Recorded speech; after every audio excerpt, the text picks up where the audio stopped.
नमस्कार, सुजिस special report में आपका स्वागत है। मैं हूं आपके साथ अश्विनी सरोही।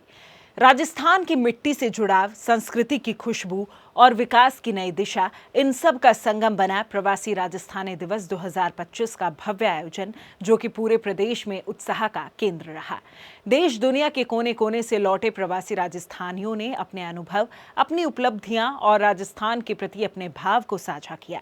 वहीं राज्य सरकार की ओर से चिकित्सा, शिक्षा, पर्यटन, जल संरक्षण और निवेश सहित कई महत्वपूर्ण सत्र आयोजित किए गए। आज की इस खास रिपोर्ट में हम आपको दिखाएंगे इस कार्यक्रम की तमाम महत्वपूर्ण झलकियां, जिसने न सिर्फ रिश्तों को जोड़ा बल्कि विकसित राजस्थान के सपने को और गति दी है। मुख्यमंत्री श्री भजनलाल शर्मा ने कहा कि प्रवासी राजस्थानियों ने पूरी दुनिया में अपनी प्रतिभा और उद्यमशीलता का लोहा मनवाया है। प्रवासी राजस्थानियों का अनुभव, विशेषज्ञता और मार्गदर्शन राज्य के युवाओं को विश्व स्तरीय अवसरों तक पहुंचाने के लिए महत्वपूर्ण भूमिका निभा सकता है। श्री शर्मा ने प्रवासियों से अपील करते हुए कहा कि ज्ञान और विकास की इस यात्रा में अपनी प्रतिभा को मातृभूमि के विकास से जोड़ें, जिससे राजस्थान देश में सिरमौर बन सके। मुख्यमंत्री प्रवासी राजस्थान दिवस के अवसर पर शिक्षा क्षेत्र में अवसर, निवेश व चुनौतियों पर आयोजित विशेष सत्र को संबोधित कर रहे थे।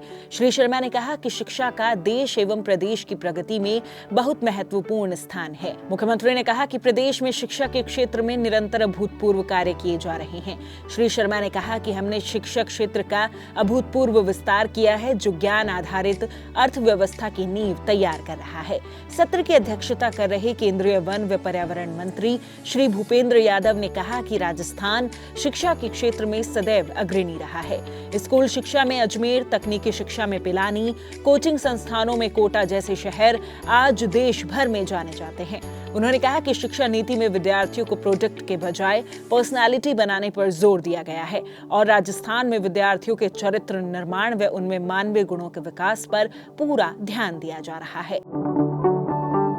मुख्यमंत्री श्री भजनलाल शर्मा ने कहा कि राजस्थान में हेल्थ एवं वेलनेस कैपिटल बनने की तमाम संभावनाएं एवं क्षमता मौजूद है। राज्य सरकार के निरंतर प्रयासों के साथ ही प्रवासी राजस्थानियों का सहयोग इस सपने को जल्द साकार कर सकता है। उन्होंने कहा कि सतत विकास लक्ष्य 3 एवं वर्ष 2030 तक यूनिवर्सल हेल्थ कवरेज की दिशा में 100% लक्ष्य हासिल करने की ओर राजस्थान तेजी से आगे बढ़ रहा है। उन्होंने कहा कि सुपर स्पेशलिटी अस्पतालों की स्थापना, medical tourism, technology transfer, one health research centres, pharma एवं मेडिकल डिवाइस मैन्युफैक्चरिंग, एआई सहित विभिन्न क्षेत्रों में निवेश की अपार संभावनाएं राजस्थान में मौजूद हैं। प्रवासी राजस्थान इन क्षेत्रों में महत्वपूर्ण भूमिका निभा सकते हैं। मुख्यमंत्री स्वास्थ्य विषय पर आयोजित विशेष सत्र को संबोधित कर रहे थे। उन्होंने कहा कि प्रदेश में स्वास्थ्य के क्षेत्र में निवेश को प्रोत्साहित करने के लिए राज्य सरकार बेहतर नीति के साथ काम कर रही है। प्रदेश में निरंतर मेडिकल कॉलेजों का विस्तार हो रहा है। सत्र में विशेषज्ञों ने नवाचार आधारित स्वास्थ्य मॉडल, सतत विकास लक्ष्यों की प्राप्ति में प्रवासियों की भूमिका, महिला स्वास्थ्य, डिजिटल हेल्थ और मेडटेक पर व्यापक विचार प्रस्तुत किए। केंद्रीय विद्युत मंत्री श्री मनोहर लाल ने आशा व्यक्त की है कि पश्चिमी राजस्थान में ग्रेट इंडियन वेस्टर्न के संरक्षण के मामले में ट्रांसमिशन लाइनों के विस्तार का जल्द ही विधिक समाधान निकलेगा।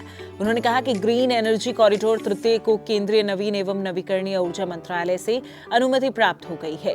केंद्रीय ट्रांसमिशन नेटवर्क के अंतर्गत 115 गीगावाट का तंत्र राजस्थान में बनाया जा रहा है। प्रसारण तंत्र का ये विस्तार इस बात का संकेत है कि देश के एनर्जी सेक्टर का सुपर हाईवे राजस्थान से ही होकर गुजरेगा। श्री मनोहर लाल प्रवासी राजस्थानी दिवस के अवसर पर बैटरी एनर्जी स्टोरेज को लेकर आयोजित विशेष सत्र को संबोधित कर रहे थे। इस दौरान उन्होंने राजस्थान में सौर ऊर्जा क्षेत्र के विकास को लेकर राज्य सरकार द्वारा किए जा रहे प्रयासों की सराहना की।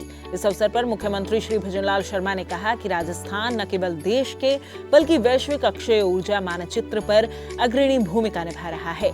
आज हमारा प्रदेश सौर ऊर्जा और समग्र अक्षय ऊर्जा क्षमता दोनों में देश में प्रथम स्थान पर है। उन्होंने कहा कि इस परिवर्तन में प्रवासी राजस्थानियों का ज्ञान, पूंजी और ग्लोबल नेटवर्क अत्यंत मूल्यवान पूंजी है। उन्होंने कहा कि राज्य सरकार राजस्थान को ऊर्जा क्षेत्र में आत्मनिर्भर बनाने के लिए प्रतिबद्धता के साथ कार्य कर रही है।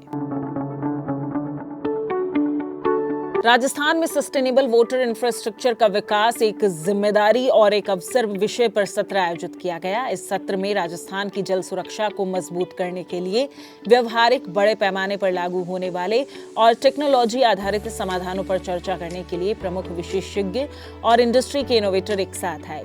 इस अवसर पर मुख्यमंत्री श्री भजनलाल शर्मा ने कहा कि पिछले 2 सालों में हमारी सरकार प्रधानमंत्री श्री नरेंद्र मोदी के नेतृत्व में पानी को प्राथमिकता देते हुए अलग अलग प्रोजेक्ट्स पर काम कर रही है।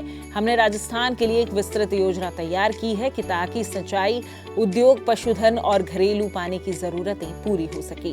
केंद्रीय कृषि और किसान कल्याण राज्य मंत्री श्री भागीरथ चौधरी ने कहा, ईस्टर्न राजस्थान कैनाल प्रोजेक्ट जैसी बड़ी परियोजनाएं और पानी बचाने के पारंपरिक तरीकों का इस्तेमाल राजस्थान को एक हरा भरा और ज्यादा सस्टेनेबल राज्य बना रहा है। विशेषज्ञों ने राजस्थान के लिए एक प्रगतिशील और सहयोगी विजन बनाने की जरूरत पर जोर दिया, जो जिम्मेदारी को अवसर में बदले और आने वाली पीढ़ियों के लिए राज्य के जल इंफ्रास्ट्रक्चर को मजबूत करे।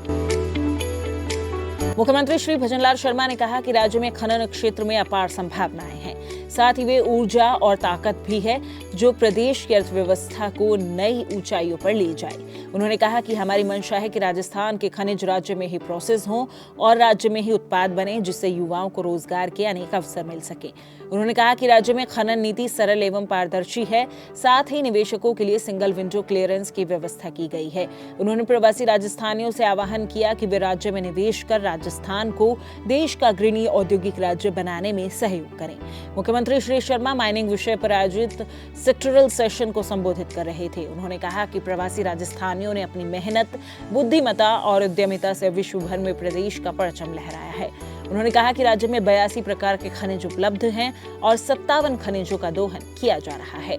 वहीं केंद्रीय खान एवं कोयला मंत्री श्री जी किशन रेड्डी ने कहा कि राजस्थान क्रिटिकल माइनिंग के मुख्य केंद्र के रूप में उभर रहा है। रक्षा, ऊर्जा, कृषि, सोलर, ऑटोमोबाइल सहित विभिन्न क्षेत्रों में क्रिटिकल मिनरल्स की बढ़ती मांग को पूरा करने का सामर्थ्य राजस्थान में है। प्रवासी राजस्थानी दिवस 2025 की ये झलकियां सिर्फ एक कार्यक्रम नहीं, बल्कि अपनेपन, पहचान और प्रगति की नई कहानी का हिस्सा बनी। चाहे तकनीक और जल सुरक्षा पर चर्चा हो या फिर राजस्थान में निवेश के अवसर, हर पहलू ने दिखाया है कि प्रवासी समुदाय राज्य के विकास में कितनी महत्वपूर्ण भूमिका निभा रहा है।